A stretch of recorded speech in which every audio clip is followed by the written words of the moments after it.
How's it going, Ram fans? Welcome back to another week of CTV Sports. I'm Mike Walsh. And I'm Ella Fredrickson, and here are your top stories for the week. CSU football finally finds themselves in the win column, taking down Nevada in Reno 17-14.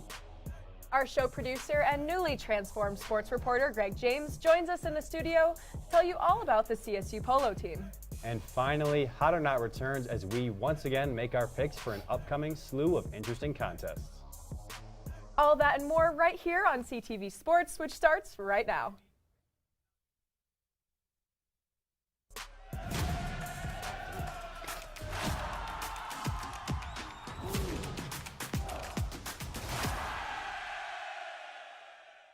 To kick things off, Ram fans rejoice as we finally have some good news regarding CSU football.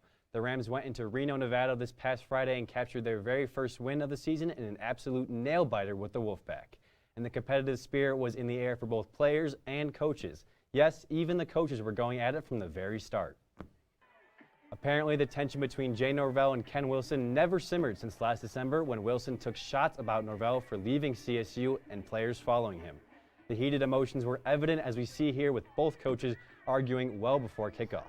Whether you're a Norvell defender or not, I don't like this symbolization for college football as a whole. Usually you want to leave it on at least a decent terms with your former program. Nonetheless, fortunately for CSU, Norvell and company did get the last laugh when it was all said and done. The defense was the sole factor in this one as the Rams struck first courtesy of this pick six from cornerback Aiden Hector. But the defense wasn't done yet as in that same quarter, Rams defensive end Mukendi Wakalonji scooped up a loose ball and ran it 50 yards to the house. A complete collapse by the Wolfpack offense. But they did answer with two quality drives materializing in the second and fourth quarters that resulted in easy touchdown runs at the goal line to notch it up at 14. And despite CSU going on a dry spell for two whole quarters with almost no offense showing, the Rams were able to capitalize when it mattered with some late game heroics from kicker Michael Boyle.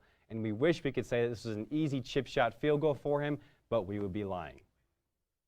The CSU kicker had us all on the edge of our seats, and at first he missed badly, wide left. However, there was still hope for the Rams as a yellow penalty marker was thrown on the field and we were saved. The Wolfpack hit the CSU kicker and allowed Boyle to try again, and this time he nailed it. And as you can see here, the excitement was everywhere. The entire team went crazy as they celebrated their very first win of the young season. As I talked about earlier, this one was all about the defense, but that doesn't mean our offense was bad. CSU did run for a total of 177 rushing yards, averaging 5.4 yards per carry, compared to Nevada's 115 and 2.9 respectively. That said, the Rams couldn't throw the ball at all, losing in that category 244 to just 78. And the Wolfpack were able to move it more effectively, capturing 6 more first downs. And in the end, the Rams definitely put up some better numbers and proved that they don't need Fort Air Raid to win games, but they definitely can still improve quite a bit. In any case, Norvell was pumped about the win and adamant that this team has to count on each other, and that this also might have been one of his favorite wins ever. Here's what he had to say to his players in the locker room. We've been talking about loving each other and playing for each other, and that was the greatest sign I've seen. It's probably one of the greatest wins I've ever had. I'm just telling you. The Rams look to feed off of this energy and momentum into their next matchup, which happens to be Colorado State's homecoming game against Utah State.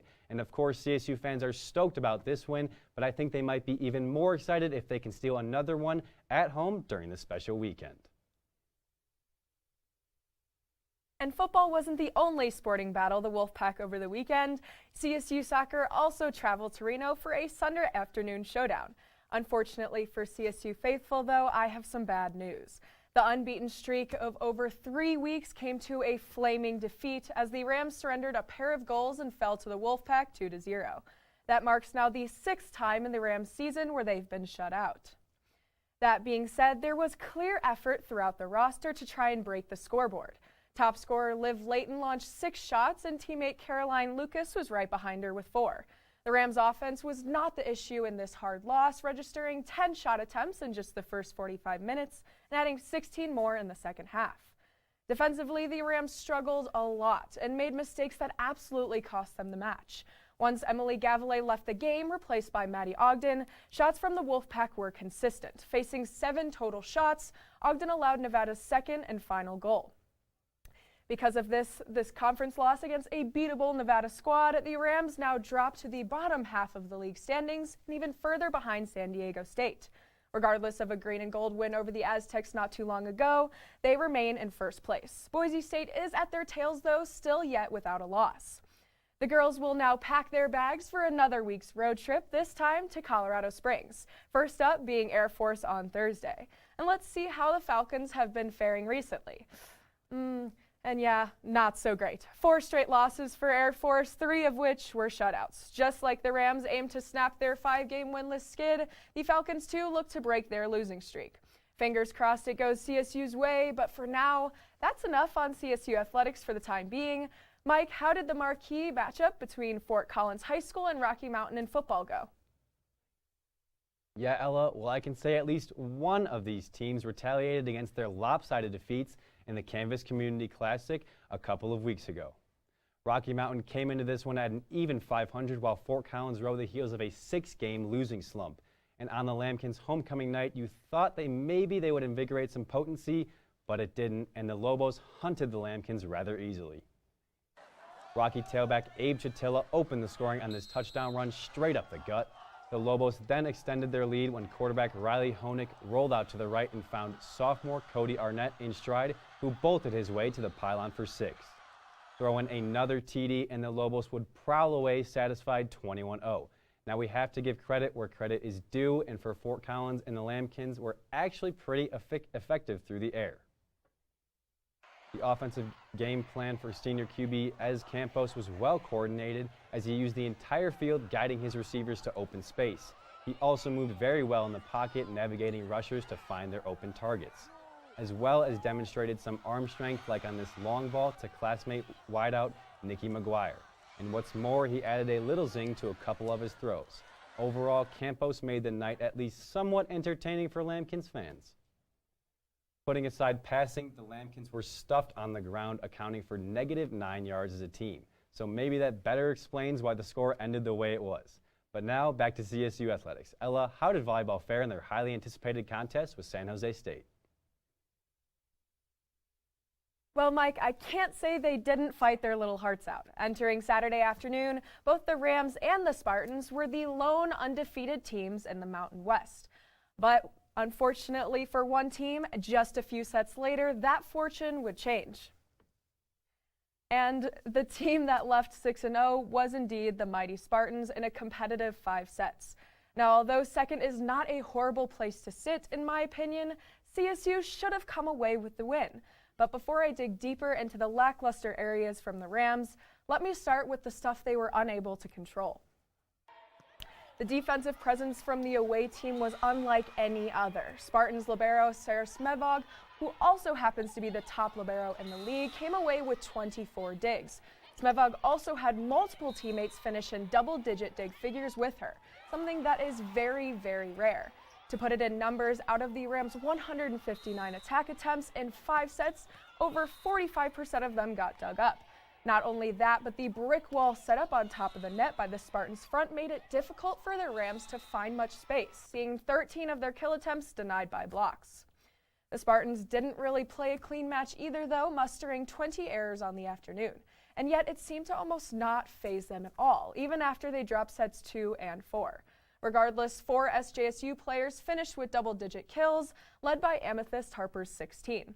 So yeah, an uneasy spectrum of elements going against the home team.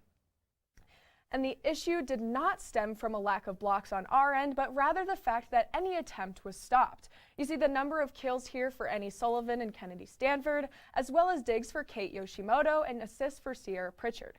Granted, not bad, but they constituted a much fewer portion than the team totals on the other side. The usual go-to green and gold players were limited in their playmaking abilities altogether. Nonetheless, they each had their moments of glory, roared the Moby crowd, and the sets were still extremely competitive and went down to the wire. Though it might be a tough loss to swallow, the Rams are still in prime position for a Mountain West regular season run and potentially a taste of the NCAA tournament come early December. Up next for the Rams is a hopeful redemption trip on the road to Fresno, California. Mike, what can you tell us about the Bulldogs?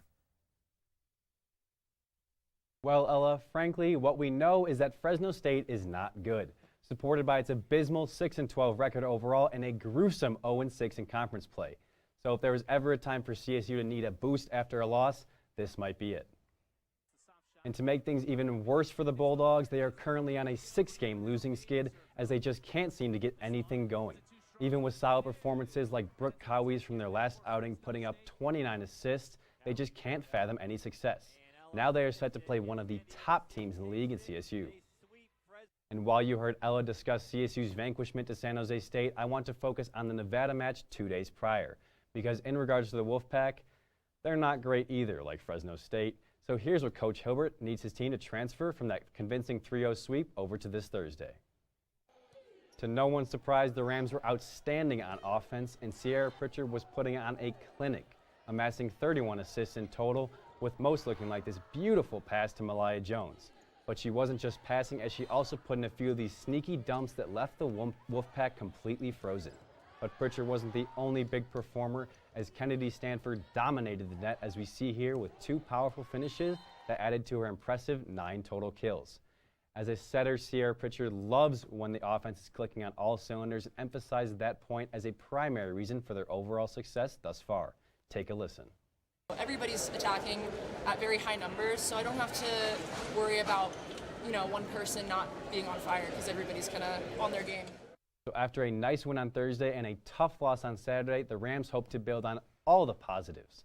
From the accurate passes to the forceful attacks, let's see if the Rams can climb back to the top because they're only 1 game behind. When we come back, we've got a pair of feature stories to share with you, starting with a special on football's own equipment manager. Plus, we'll break the ice with a summary of hockey's doubleheader against Missouri State. All of that and more right here on CTV Sports.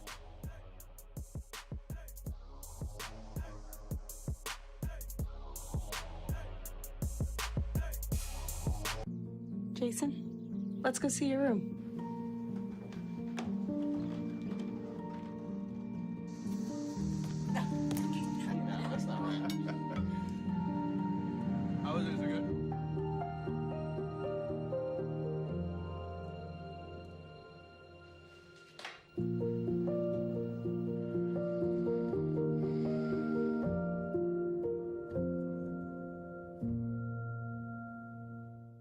Welcome back from the break, Rams. Now, while we've talked about CSU football and its action on the field, there are a lot of moving parts that allow this program to function off the field. One of these is making sure the Knights of the Green and Gold have all of the equipment they need come Saturday. CTV feature reporter Madeline Davis joins us to give you unique insight into that very person whose job is just that. Madeline? Thanks, guys. CSU football has obviously been the talk of campus for the past couple months now. And while the team still has a lot of work to do on the field, off the field, they've got it all figured out. College football. It's big. It's fast. And it's exciting. But for senior equipment manager Tristan Green, it's not all about the on-field excitement, but rather what occurs behind the scenes. I think it was on YouTube, so sometimes like NFL teams or college teams would kind of show like the day in the life of an equipment manager. And in high school I saw those and I was like, that looks really cool. I always wanted to be working in sports. I've been playing sports most of my whole life, so this was a good way to kind of satisfy that dream of me wanting to work in sports and also like be around something I really love. With over 100 players on the roster, it is crucial for the equipment team to be organized and prepared for every day, both on and off the field. Into this area, we have these things called space savers, so I can kind of show you one of them. It's essentially designed to kind of save a space and kind of go more up than out space-wise, but it's just an example. So down here we have like all our game uniforms. So we have the white jerseys, green jerseys, gray jerseys, state pride jerseys, and orange jerseys. And then an example of just kind of like what's in the drawers is we've got game pants. So everything's kind of organized just so when we need it, you can just go grab it real fast. Equipment is also organized by player as well. Langston Williams, right? So we have 2 spots up there for the helmets. We have all his jerseys, more helmets, and then this is just kind of game gear, and then everything we need is organized by player. The equipment team is in charge of both home and away games, making their job a bit stressful at times. Away games are a lot more stressful. I'd say a lot more planning as well. What happens is usually the truck that carries every single piece of equipment we have leaves 2 days before the game, get on a plane and travel to wherever we're going. So for this week, for instance, we're going to Reno, Nevada. So we'll get there, unload the truck, and then set up the away locker room. While away games may be stressful, the team has traditions to keep things fun, one of which is collecting helmets. Up here, we have a lot of helmets from different teams around the country. So I think a lot of things equipment managers like to do is like to trade helmets. So like if we travel to somewhere, we might swap one of our helmets and then get one of theirs in return. I know our boss has a lot of connections around the country, so he'll kind of swap helmets as well. But we have a lot of Mountain West teams and then some other kind of prominent programs. We have Michigan, we have Iowa, Vanderbilt. We actually have an NFL helmet too, the Atlanta Falcons helmet. But collection's small, but we're trying to get it a lot bigger. While traveling all over the country is awesome, it's the simple things that keep Tristan going and really make this job worth it. I really value just the day-to-day stuff, just the different things we get to do because, at an outside looking in, you kind of just think like, oh, they just run practice, blah, blah, blah, but there's so much other things that as an equipment manager you get to do that you probably would never have thought of. It was really interesting to learn about a side of football that you don't often see. It was also super cool to see the team finally pick up a win last Friday. And while I know there's still a lot to get done, at least we're officially better than CU now. Back to you guys. I don't know about you, Mike, but that's just a job I could never see myself doing. Personally, that stuff is super cool. Getting to meet all the players, get all personal connections, that is really cool to me. The players, but just imagine that smell. Yeah, that would be bad. After getting swept on home ice just 10 days ago, the Rams sought to bounce back, welcoming the Missouri State Bears to Epic as part of another weekend doubleheader. In 4 games thus far, Colorado State has been on both the right and the wrong side of some high-scoring affairs, ranging from 5 goals to 11. And on Friday night, it was no different. Though the first period went a while without a horn blazing, CSU freshman Noah Decker changed that 14 minutes in when he galloped to the left wing circle and wristed a shot past Mo State goaltender Matt Griffin. Just 90 seconds later, Rams forward Aiden Tolnay followed up suit from the exact same spot, but took a nasty hit in the process, had him laying on the ice. And that hit perfectly symbolized how rough it was from the start, with each team exchanging bodies and blows throughout the whole night. CSU has proved to be a physical club early in the season, and the Bears definitely reciprocated that. As Tolnay struggled to get up, the Rams entered the first intermission with a 2-0 lead. However, we all knew that line wouldn't hold. Just like physicality, offense has also defined CSU hockey 3 weeks in, and more pucks were bound to hit the back of the net by the end of the night. Halfway through the second, Missouri State already notched it up at 2 apiece. But that didn't last super long. Not even a minute after the Bears' equalizer did Rams defenseman Justin Vickers weave his way towards the net and feed a beautiful pass to Mike Kleiner, who was waiting at the top of the crease. The 3-2 advantage would stay that way for the remainder of that period. The hits kept coming, though, turning the game into a literal gong show. And remember when I said it was 3-2? Well, if you left the rink prematurely thinking that surely no more action could unfold, foolish you are because of how the goals kept ringing. How about you just double each team's score in the third period? The Bears initially drew even, but in the end, the Rams capitalized on 3 unanswered, yielding a 6-4 victory. The Rams had 7 players reach the point board, including 6 different goal scorers. Alex Ladovkowski led the way with 3 points, accumulating a goal and 2 assists. Friday's success would transfer into Saturday, but needing a little more effort. Regulation ended in a 3-3 deadlock, and ensuing scoreless overtime forced a shootout, where the Rams prevailed, and a sweep was a perfect response to the OCU series the week prior, and even more so heading into the San Diego State at the end of this week. And Mike, how about another feature story? You've got it, Ella. This time it's Greg James over at the TV for an in-depth look at the CSU Polo Team. Take it away, Greg. Thanks, Mike. The CSU women's polo team was in Wichita this past weekend, where they competed in the first tournament of the season, placing third after beating UC Davis 7-4 and losing to Oklahoma State 13-3. I had the opportunity to sit down with the team prior to the start of the season to get the inside scoop on all things horseback. When it comes to CSU sports to support, there are a lot of teams vying for your attention. One that should definitely be on your radar is the Csu Polo Team. The team, which plays and practices at the B.W. Pickett Equine Center, is the oldest sport on campus, with 4 national championships already added to their name, the most recent being from 2015. We have banners over there that kind of say like the years that we've won nationals. And right now there's only men up there, but hopefully one day we have the women's team up there with the banner as well. With hopes to continue that success at Colorado State, the team sticks to a strict practice schedule to make sure their horses are in good health and playing condition. So we work them every single day. Monday, Tuesday, and Thursday are the days that we play chuckers, and then every other day we go on pasture rides, or we, ride them around, flat working them, just making sure that they stay in shape and working on certain muscle areas to make sure that they're still toned, and that way they can play to their best ability. The women's varsity team, which competes in the United States Polo Association, has started its second full season since the beginning of the COVID-19 pandemic. CSU Polo was at a bit of a disadvantage because the arena was actually being reskinned, so the brick facade that the building had to be removed because it became unsafe, and so our arena was actually unusable for almost a year before COVID. The Rams are coached by 2 former varsity members. One of the coaches, Andrew Wildermuth, was on the Rams' most recent championship team in 2015.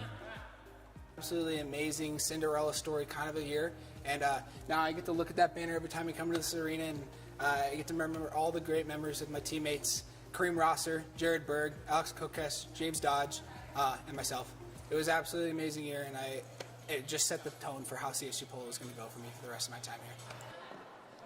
To open the season, the team faced Cal Poly from San Luis Obispo, California, splitting the 2-game series at 1 game apiece, with CSU taking the first game 8-7 and Cal Poly taking the second 10-4. We have a couple new girls on the team. We have some people kind of rotating out, so this is the first chance that we got to play as our solid team. So I think that even from yesterday to today, even though it's 1-1, I saw a lot of improvements even over the 2 days in my team, and the way they're communicating, the way they're playing together as a team. So I'm just hoping to keep building off that. This week we'll probably do some drills and just keep working on that team play, and I think it'll just keep going up from there. At the end of the day, win or lose, the greatest part of polo, according to Dr. Coleman, is getting to work with such incredible animals. Just being able to come and interact with horses and hang out with them and work with them as partners in the sport, that's brilliant. So, if you've had a long, hard day and something didn't go right, horses can help that.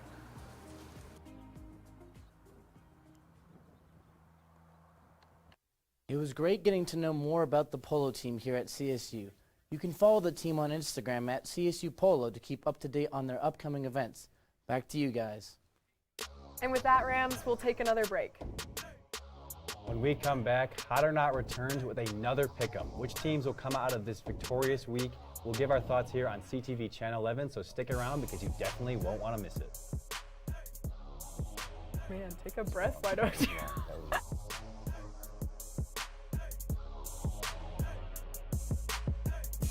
Living with someone you don't know on the other side of the wall is hard, especially if you don't know how to be a good roommate. The first thing that you'll want to do to be a good roommate is make sure that you always stay quiet.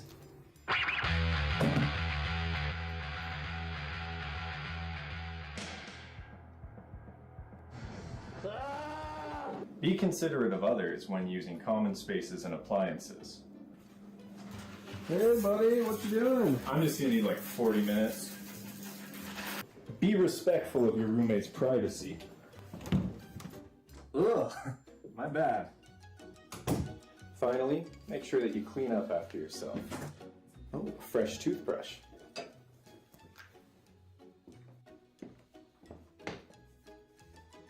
Have you seen my toothbrush? Follow these tips to get along with your roommates and your landlord.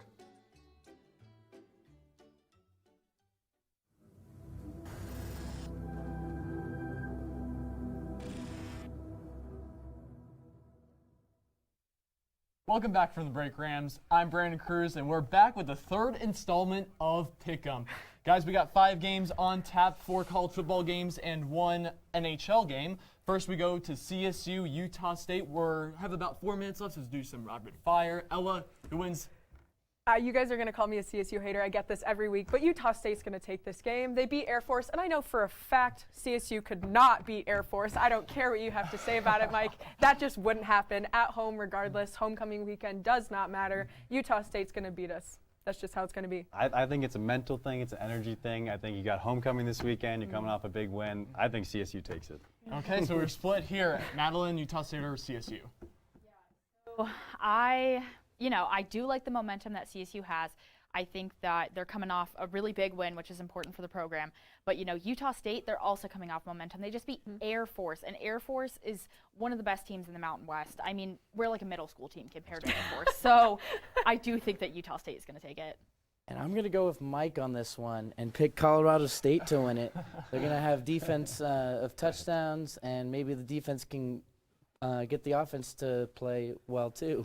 Wow, so split across the board. Ruby and Leah aren't with us tonight. Greg's actually our guest picker. But Ruby chose CSU and Leah Utah State, so split there as well. I mean, let me just say, me and Madeline hardly agree on these pick'ems, and if we're agreeing tonight, I feel like that has to mean something. Yeah. Now, I know this next one you're forcibly not agreeing with. Avalanche Blackhawks opening night in the NHL. Banner ceremony for the Avs in their Stanley Cup. Ella, Blackhawks or Avs? Hey, being from Chicago, I am kind of comfortable picking the Blackhawks. I know they can win it even when they're not supposed to, so maybe they'll come away with this one, even though the Avs are coming off of a Stanley Cup. But Blackhawks it is, I guess. Mike? I know, I'm also from Chicago, but I got some sense here. I'm going to choose the Avalanche. I mean, they're coming off a Stanley Cup win, and I think they're going to be good for the next few years, so I think it's the Avalanche. Madeline? Yeah. The Avalanche being good for the next few years is an understatement. They've got it locked down. Yeah, I mean, Avalanche all the way. If you're going to go against Stanley Cup winners or a team with an offensive name, go with the Stanley Cup winners all the way. And I'm going to go Avalanche as well. You just can't beat the roster they have, and they're at home. So Avalanche all the way. Ella, I have to say, go Hawks. Right, go thank Hawks. you, Brandon. Let's to be go. fair, the Avs do know how to choke every once in a while. I will say that. They do lose to some teams they should beat. I'm just putting that out there. True. And hockey's not like football where in basketball or football when like the obvious team wins. Hey, we're just picking a one game. Yeah. One game, not a series. Now, we weren't able to get to Tennessee last week for Pretender or Contender, but we have them this week against number 3, the Crimson Tide. Ella, who do you like? Now, I don't think Tennessee is a bad team in any way, and I actually think they're really, really competitive this year, but Alabama is just not a team I'm comfortable betting against. I know Trae Young is kind of iffy. Bryce Young. Trae Young is not in college football. I know Bryce Young is kind of iffy, but I think he's going to start, and regardless, I think Alabama's going to take it. My quick one. I'm going Tennessee here. I don't think Alabama's quarterback is good enough. Madeline? Bama. You're just like Ella said, you can't bet against them. Greg? I'm going Tennessee. They got the home and field advantage. Okay. True. Now, I forgot to mention Ruby and Leah both picked the Avs, and Ruby has Tennessee, Leah has Bama. Michigan, Penn State. Michigan. I have faith in Michigan as a team. Penn State is not looking too hot this year. I just don't think it'll happen. Michigan's got the second best running back in the country. He's got 11 touchdowns. I think they take this easily. Yep. Madeline? My friend McKenna goes to Penn State, and she hates Michigan. So Shout out McKenna, McKenna. this one's for you, Penn State. Michigan, the big house, enough said. Yeah, I feel like if Penn State was at home, you could pick them. I don't even know. I still Penn State's a pretty good team, though. Ruby and Leah both picked Michigan. Yeah. All right, on to our last one in the Big 12, Oklahoma State Tcu. We do have to end the show right there, though, okay. Unfortunately. That's all the time we have, Rams. Be sure to tune in tomorrow for another edition of CTV Cooks. Have a great weekend, especially for homecoming. We'll see you then.